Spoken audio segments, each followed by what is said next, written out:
you ever need any... Excuse me, Private Mitchell. I'm Jonathan Irons. I'm Will's father. Mr. Irons, I'm sorry for your loss, sir. I'm sure you are, Sergeant. Private Mitchell, you were Will's best friend. You both paid too high a price for your country. It was an unfortunate tragedy, sir. It was more than unfortunate, Sergeant. It was unnecessary. Son, I want to offer you a second chance. Mr. Irons, Mitchell's been discharged with his injuries. I'm aware of his injuries, Sergeant. At Atlas, we have prosthetics that are 20 years beyond anything the military could offer you. Will told me what kind of soldier you were. You deserve to fight for a military that's as effective as you are. Think about it. Don't let Will's death be in vain. Sergeant.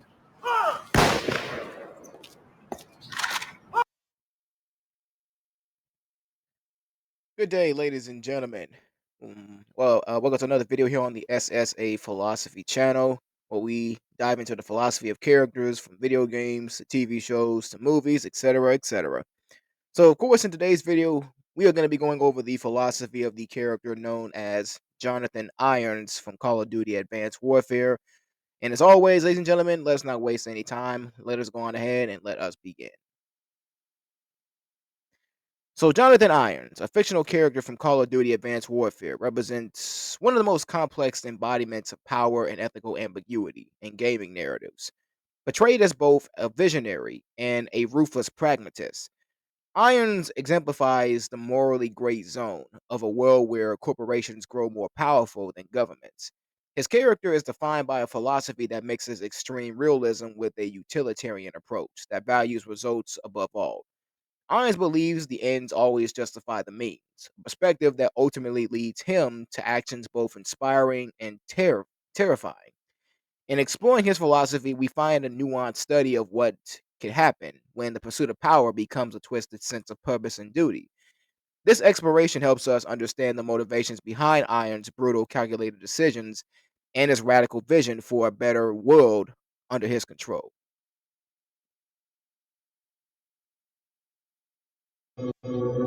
Democracy? Democracy. Democracy isn't what these people need. Hell, it's not even what they want. America's been running around the globe trying to install democracies in nation after nation for a century, and it hasn't worked one time. Now, why do you think that is? Because these countries don't have the most basic building blocks necessary to support a democracy. Little things like we ought to be tolerant of those who disagree with us, or we ought to be tolerant of those who worship a different god than us, or that a journalist ought to be able to disagree with a fucking president. And you think you can walk into this country based on fundamentalist religious principles, drop a couple of bombs, topple a dictator, and start a democracy? Give me a break. People don't want freedom. They want rules, boundaries, protections from invaders and from themselves. People need a leader who can both provide the constraints and the support to keep chaos at bay. And you give them that, and they'll follow. And that's where I come in.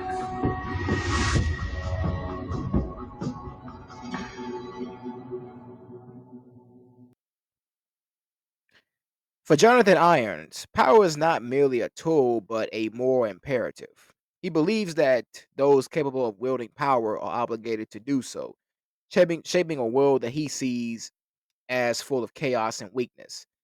His philosophical stance on power derives from a deeply rooted conviction.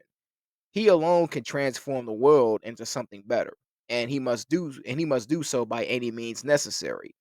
This sense of obligation makes him believe that if he refrains from taking control, the world will spiral into decay.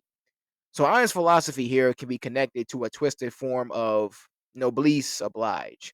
He feels responsible for leading humanity, even if his methods seem severe or unpalatable to those around him. Power in its myriad forms is an intrinsic element of human society, from the authority of a parent over a child to the influence of a political leader over a nation. Power shapes our interactions and structures our world. However, the exercise of power raises profound philosophical questions. When is the use of power morally justified? What are the limits of legitimate authority? And how can we ensure that power is wielded for the betterment of society rather than its detriment? The moral justification of power has been a central concern of philosophers for centuries. Different schools of thought have offered varying perspectives on the complex issue, on this complex issue, each with its own set of assumptions and arguments. So, philosophical perspectives on power. So, the social contract theory.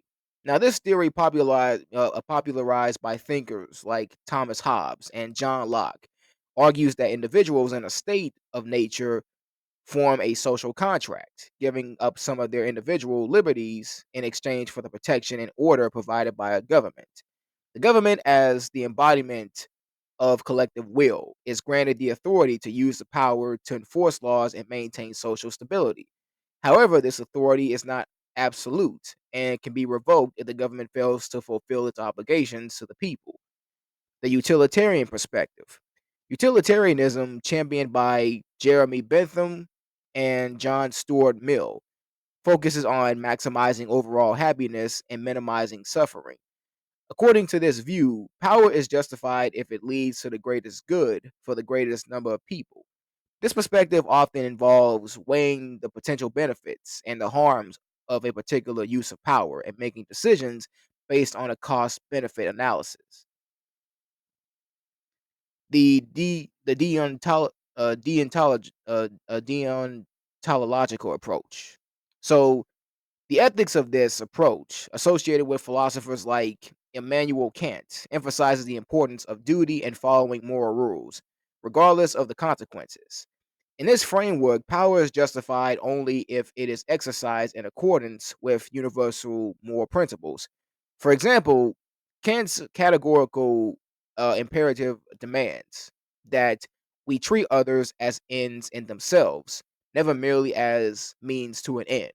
This implies that power should be used to promote human dignity and autonomy. And the virtue ethics perspective. Virtue ethics, rooted in the works of Aristotle, focuses on cultivating moral character and developing virtues like courage, wisdom, and justice.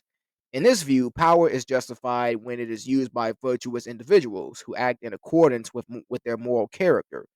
A virtuous leader, for example, would use power to promote the common good and to uphold justice. So, challenges and considerations. While these philosophical perspectives offer valuable insight into the moral justification of power, they also face significant challenges. One key issue is the potential for abuse of power, even by well intentioned individuals or institutions.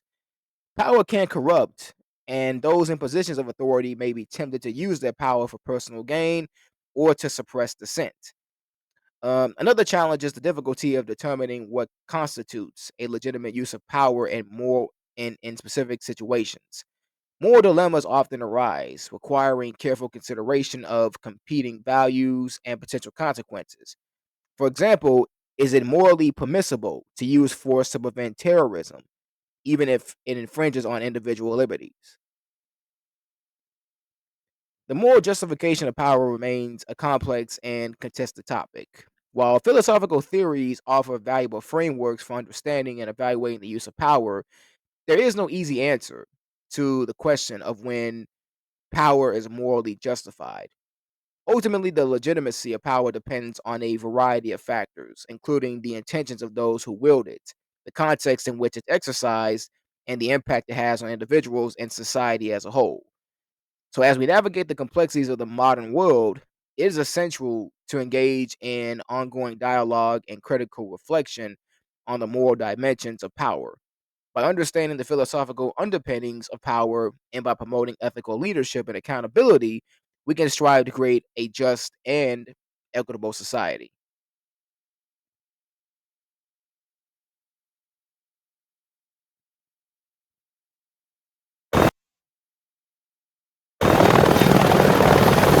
What you're seeing is advanced warfare. Atlas has the single largest standing military in the world, but we answer to no country. Unlike the government, we don't keep secrets of our capabilities. We don't sell policy, we sell power. We are a superpower for hire.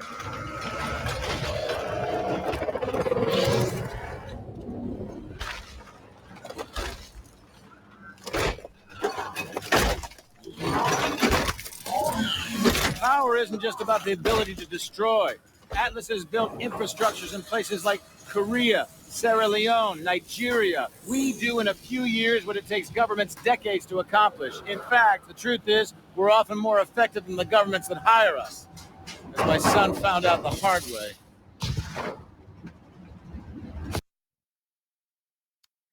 One of the defining tenets of Iron's philosophy is that human suffering and collateral damage are acceptable if they serve a greater purpose. He often uses utilitarian arguments to justify his decisions, viewing war as an unavoidable tool to bring about global order. This perspective allows him to rationalize extreme violence as a means to an end, focusing on the potential for a better society that emerges from the ashes of conflict. He sees traditional military forces as incompetent and believes that private military companies, which are PMCs like his own Atlas Corporation, can achieve what governments have failed to accomplish. This utilitarian approach gives him license to make morally questionable choices in his quest for order and peace, valuing outcomes over ethical concerns. Utilitarianism, a moral philosophy rooted in the principle of maximizing overall happiness, offers a unique lens through which to examine the complex ethical landscape of war. By applying a utilitarian calculus to warfare, we can assess the potential benefits and drawbacks of armed conflict, weighing them against alternative courses of action. At its heart, utilitarianism posits that the morally right action is the one that produces the greatest amount of happiness or pleasure for the greatest number of people. When applied to war, this principle requires us to consider the following: the potential benefits of war and the potential costs of war. So, the benefits of war, these might include the restoration of peace, the protection of human rights, or the advancement of a particular political or ideological agenda. And the cost of war include loss of life, physical and psychological trauma, economic devastation, and the erosion of social and political stability. A utilitarian analysis of war seeks to quantify these benefits and costs, assigning numerical values to human life, suffering, and other relevant factors. While this may seem cold and calculating, it is intended to provide a rational and objective framework for decision making in a highly charged and emotional context. One of the most significant challenges in applying utilitarian calculus to war is the difficulty of accurately quantifying the value of human life and suffering. How does one weigh the life of a soldier against that of a civilian? How does one account for the long-term psychological and social consequences of war? These are complex questions that have no easy answers. Moreover, utilitarianism often struggles to account for considerations of justice and individual rights. While the principle of maximizing overall happiness may justify certain actions, it may also lead to the sacrifice of individuals' interests for the sake of the collective good. This raises concerns about the potential for tyranny and oppression. Another challenge is really the inherent uncertainty of war. It's impossible to predict with certainty the outcome of a conflict or the precise nature and extent of its consequences. This makes it difficult to apply a strictly utilitarian calculus, as the future is always uncertain. And criticisms of this approach to war. Critics of the utilitarian approach to war argue that it can lead to morally repugnant conclusions. For example, some argue that it could justify the sacrifice of a minority group for the benefit of the majority. Others contend that it fails to adequately account for the intrinsic value of human life, reducing individuals to mere means to an end.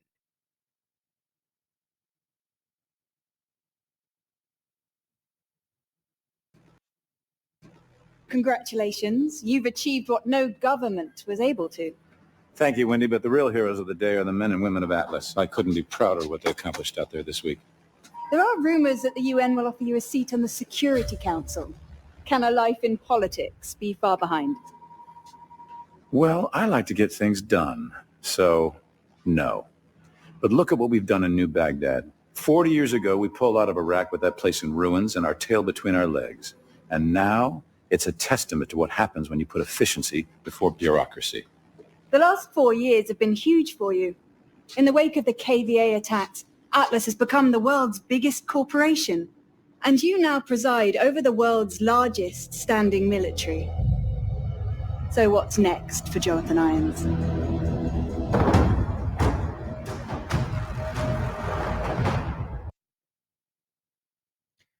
While the Utilitarian Calculus offers a potentially valuable tool for analyzing the ethics of war, it is important to recognize its limitations. By carefully considering the potential benefits and costs of armed conflict, and by acknowledging the inherent uncertainties and moral complexities involved, we can make more informed and ethical decisions about the use of force. Ultimately, the decision to go to war should not be taken lightly and should be based on a careful weighing of all relevant factors, including moral considerations.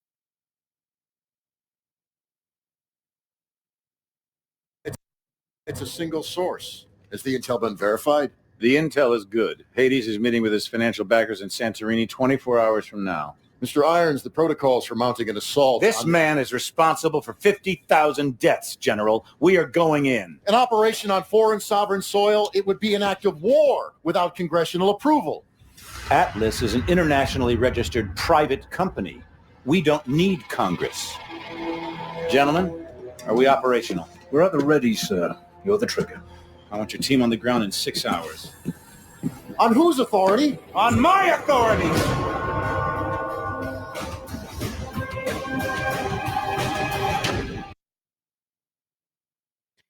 Iron sees corporations as the new sovereign powers of the 21st century, capable of efficiency, effectiveness, and freedom from bureaucracy.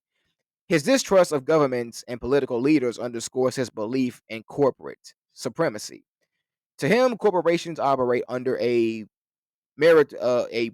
much under a meritocratic system, where power is given to those best equipped to wield it, unencumbered by the stagnation of traditional politics.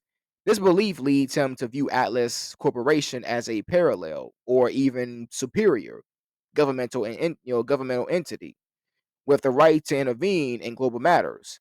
He argues that corporations, unlike governments, can act decisively without political constraints, prioritizing action and results over democratic process and accountability. The concept of corporate sovereignty exerting influence over governmental authority is a complex and multifaceted issue that has gained significant prominence in contemporary discussions about power, politics, and economics. This phenomenon, often referred to as corporate capture or regulatory capture, occurs when corporations wield significant influence over government policies and regulations, potentially undermining democratic processes and public interest. So, the relationship between corporations and governments has evolved over centuries. Initially, corporations were granted limited liability and legal personhood to facilitate specific economic activities. However, with the rise of industrialization and globalization, corporations have grown in size and power, enabling them to shape economic and political landscapes. Now, the mechanisms of corporate influence is that when corporations employ various strategies, so these strategies to exert influence over governments, or you have lobbying, public relations, regulatory capture, trade agreements, and threat of capital flight. So, lobbying is where corporations hire lobbyists to directly influence lawmakers and policymakers, often through campaign contributions, gifts, and offer and other forms of financial support. Public relations. Corporations utilize public relations campaigns to shape public opinion and sway public discourse, often through advertising, media manipulation, and astroturfing. Regulatory capture. Corporations can infiltrate regulatory agencies, appointing industry insiders to key positions, thereby influencing the development and enforcement of regulations. Trade agreements. Corporations can leverage trade agreements to pressure governments into adopting policies that favor their interests, often at the expense of public health, environmental protection, and labor rights. Threat of capital flight. Corporations can threaten to relocate operations or investments to other jurisdictions with more favorable regulatory environments, pressuring governments to adopt policies that align with corporate interests. The increasing influence of corporations over governments can have, significant consequences. And those consequences include erosion of democratic accountability. When corporations can shape policies and regulations, the democratic process is undermined as the interests of the public may be sidelined in favor of corporate interests. Another one is inequality and social justice. Corporate dominance can exacerbate wealth inequality and social injustice as corporations prioritize profit maximization over social welfare. Another one, environmental degradation. Corporate influence can lead to lax environmental regulations, contributing to climate change, pollution, and resource depletion. Weakening of labor rights. Corporations can use their power to suppress labor unions and weaken worker protections, leading to lower wages and poor working conditions. Corruption and scandals. The close relationship between corporations and governments can create opportunities for corruption, bribery, and other unethical practices. To mitigate the negative consequences of corporate sovereignty, various strategies can be implemented, which you have strengthening the democratic institutions. So, strengthening these institutions, such as independent judiciaries, free press, and transparent government processes, can help counterbalance corporate influence. Campaign finance reform. Limiting corporate donations to political campaigns can reduce the direct influence of corporations on elections and policymaking. Increase transparency and accountability. Requiring greater transparency in corporate lobbying and political donations can help expose and address corporate influence. Empowering civil society. Supporting civil society organizations and social movements can help counterbalance corporate power and advocate for public interest. International cooperation. International cooperation can help address transnational corporate activities and promote global standards for corporate accountability. In conclusion, the issue of corporate sovereignty over governmental authority is a complex and pressing challenge that requires careful consideration and action. By understanding the mechanisms of corporate influence and the potential consequences, we can work towards a more equitable and just society where the interests of the public are prioritized over corporate profits.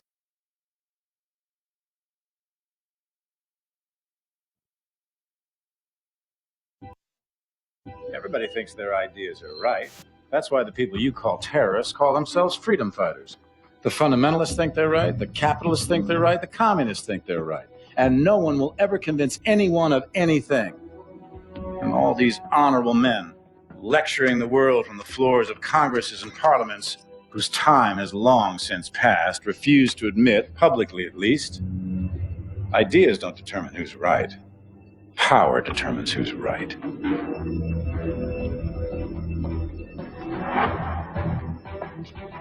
And I have the power. So I'm right. I am honored to be the first CEO of a private corporation to become a member of the United Nations Security Council. Unfortunately, my appearance today has been clouded by a flurry of speculation that my company is developing a weapon of mass destruction which would be capable of targeting specific ethnic groups. I want to address these allegations head on. Are we developing such a weapon? No, we are not. Because we've already developed it. But with all due respect, the United Nations is a relic from a different time when nations were unique in their ability to solve the world's problems. But that just isn't the case anymore. Primarily, because you have outsourced the job to me. I have sent people to die in your wars. So I feel uniquely qualified to tell you, your wars don't work. Which is why my priorities have changed from profits to policy. Because politicians don't know how to solve problems. But I do. So let's be clear. I am here to solve the world's problems. And I believe the world's problems begin with you.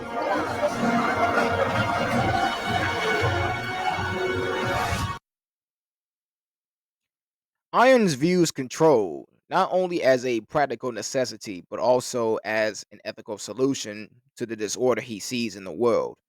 He believes that human beings, left unchecked, will inevitably descend into chaos, thus necessitating a controlling force.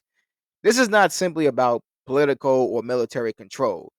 Irons is fixated on total oversight, believing that with enough control, he can prevent wars, manage resources, and ensure a form of peace that is dictated rather than earned. His obsession with control drives him to act as a sovereign ruler rather than a corporate CEO, seeing the world as a system to be optimized, manipulated, and ruled for its own good. The concept of control, the ability to influence or to direct the course of events, has long been a central theme in philosophy, and philosophers from ancient times to the present day have explored the nature of control, its relationship to human agency, and its role in achieving stability and order. The human desire for control is deeply ingrained in our nature. We strive to understand and predict the world around us to shape our environments and to guide our own destinies. This drive for control is evident in everything from our attempts to master complex technologies to our efforts to regulate our emotions and behaviors. Philosophers have long recognized the importance of control in human flourishing. The Stoics, for example, emphasize the need to distinguish between what is within our control and what is not. By focusing on what we can control, such as our thoughts and our actions, we can cultivate inner peace and resilience in the face of external circumstances. The pursuit of control is often intertwined with the desire for stability. We seek to control our environment in order to create a sense of security and predictability.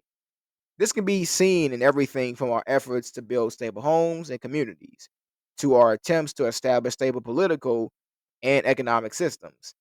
However, the relationship between control and stability is complex because control, while it can lead to stability, it can also create rigidity and inflexibility.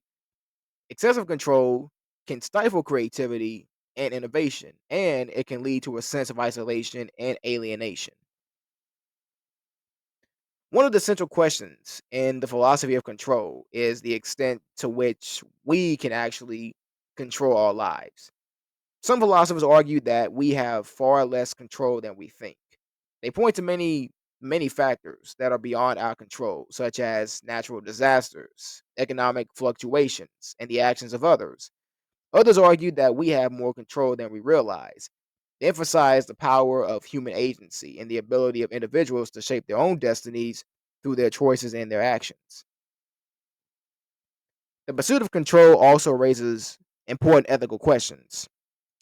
How should we exercise control over others? What are the limits of our control over the natural world? And how can we balance our desire for control with our responsibility to others and the environment? These questions have been debated by philosophers for centuries.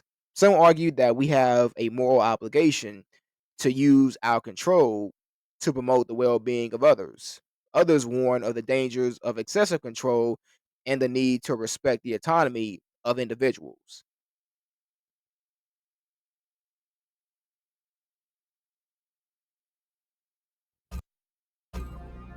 The world is asking one question. Why did I attack the United States? The United States has had the world in a constant state of war for over 100 years. Time and again, we have seen the catastrophic results of this belligerent, militaristic policy. These wars haven't led to resolution or peace. These wars have only led to more wars. The United States has set the agenda because they wielded the biggest stick. Well, no more. This is not the beginning of a war. This is the end of all wars. In the modern world, the pursuit of control has taken on new dimensions. Advances in technology have given us unprecedented power to manipulate our environment and our own bodies. At the same time, we are increasingly aware of the limits of our control and the potential consequences of our actions. As we navigate the complexities of the 21st century, it's more important than ever to reflect on the nature of control and its role in our lives. By understanding the limitations of control and the ethical implications of its exercise, we can strive to create a more just, equitable, and sustainable world.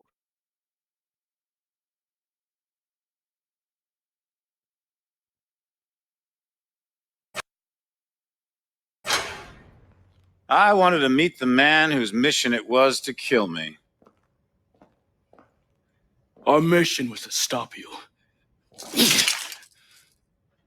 But if that meant killing you, I don't think anybody'd be too troubled. Failure is not something we tolerate here at Atlas, so I'm disturbed that 3 of my best contractors have failed so miserably. But that's the way it has to be. The wheat from the chaff, the strong from the weak. The ancient Spartans knew the true meaning of warfare. But that truth has been lost to us for 2 millennia. What of your son, Will? What was he? Wheat or chaff? Will was the victim of the misguided policies of the United States government. Will died fighting for what he believed in. Of course, the tragedy is, dying for what you believe in doesn't make it true.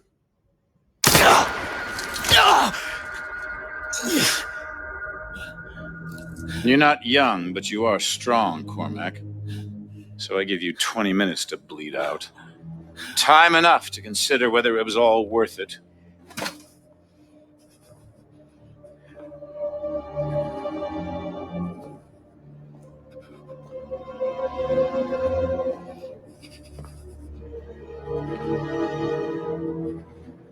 And you.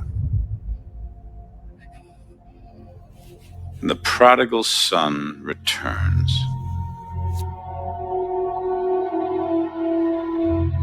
I believed in you. I gave you a second chance.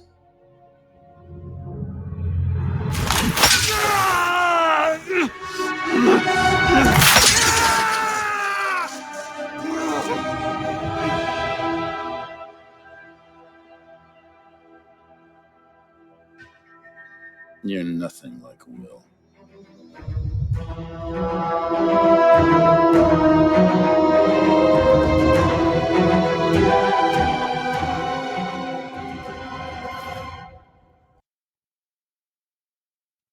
Jonathan Irons embodies a philosophy where destruction is a catalyst for progress. To him, the old world order is broken, and if it must be dismantled to build something better, then so be it. Irons doesn't view his actions as destructive for their own sake, but as necessary sacrifices to eradicate what he perceives as the weaknesses of traditional power structures.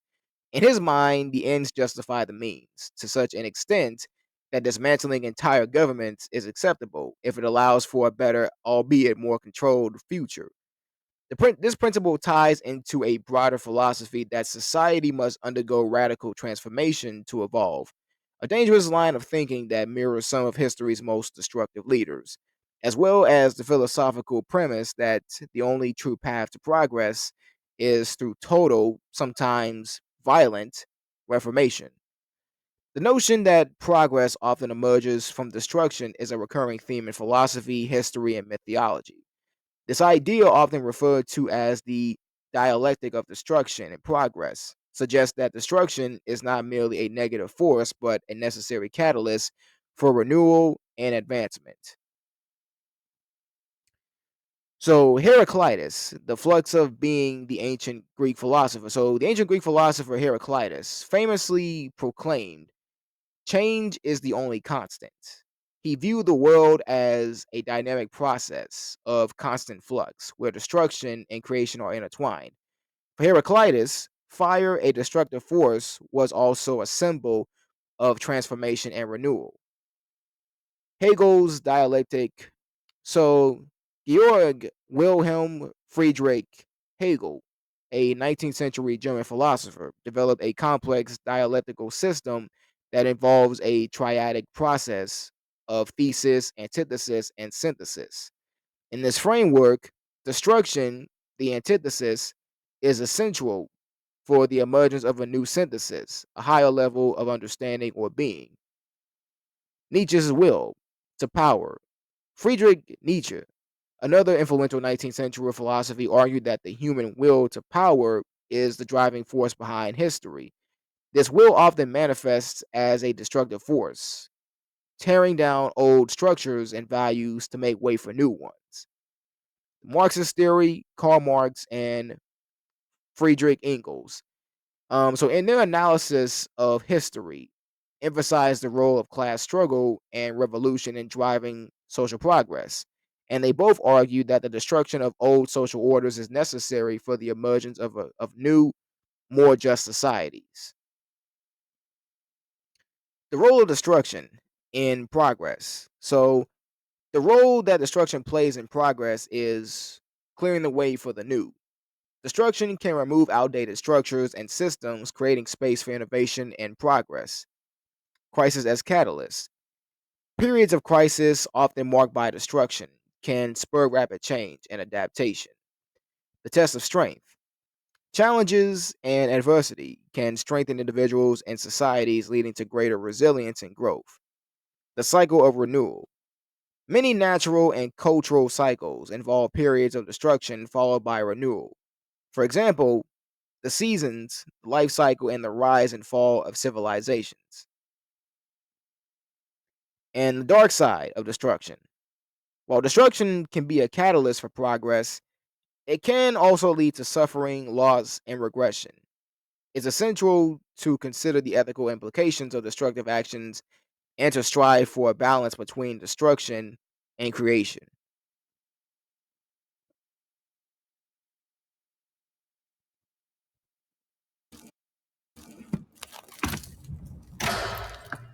Hello, Mitchell. Don't you fucking move. I could ask the same of you. You're tucking into our exos! Come on, ammo! You rely too much on those things. The city is falling. It's over.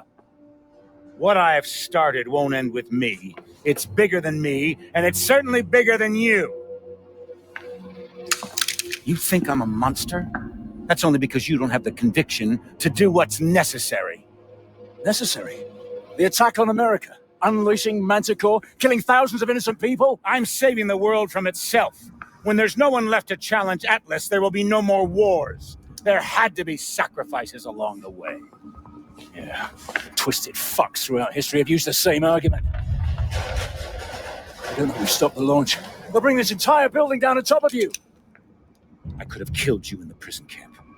I could kill you now. But I won't. I'm not a monster.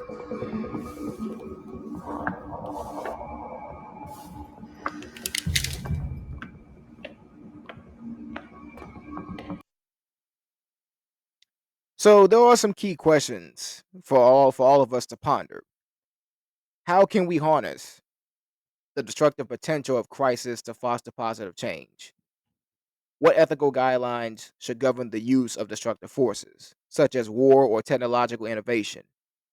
Can we develop a philosophy of progress that minimizes destruction and maximizes human flourishing? How can we learn from the past to avoid repeating destructive patterns?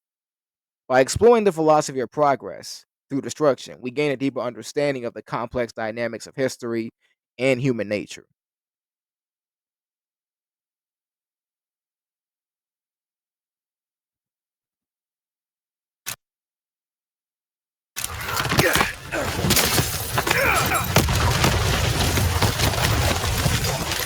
Mitchell, pull me up. I'm not letting go, so you got to pull me up. There's only two choices. You either pull me up, or this whole building goes down and we go down with it.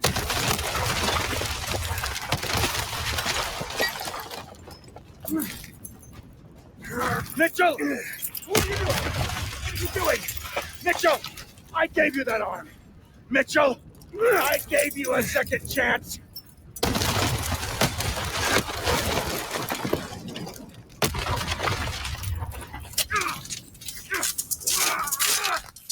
Mitchell!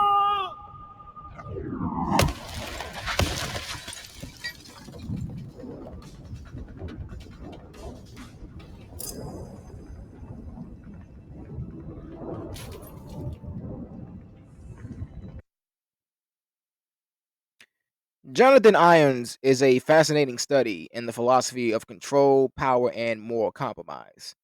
His character represents the potential darkness within a vision for a better world, and what happens when this vision prioritizes results over ethics. By exploring his belief that power should lie in the hands of those most able to wield it, his disdain for traditional government structures and willingness to sacrifice lives in the name of progress, we see the depth of his convictions. Irons forces us to confront the ethical quandaries that arise when someone with the ability to lead takes on the role of an unchallengeable authority. His story serves as a reminder of the risks inherent in the pursuit of unchecked power and the philosophical dangers of embracing a worldview that elevates the ends above all other considerations. But with that being said, ladies and gentlemen, that concludes this video here today. And of course, as always, if you enjoy more videos here on the channel, of course, subscribe, like the video, and of course, notification bell to be notified of every video that I make on this channel. And with that being said, all there is to say, ladies and gentlemen, is to always be smooth, always be steady, and always be aggressive. Peace.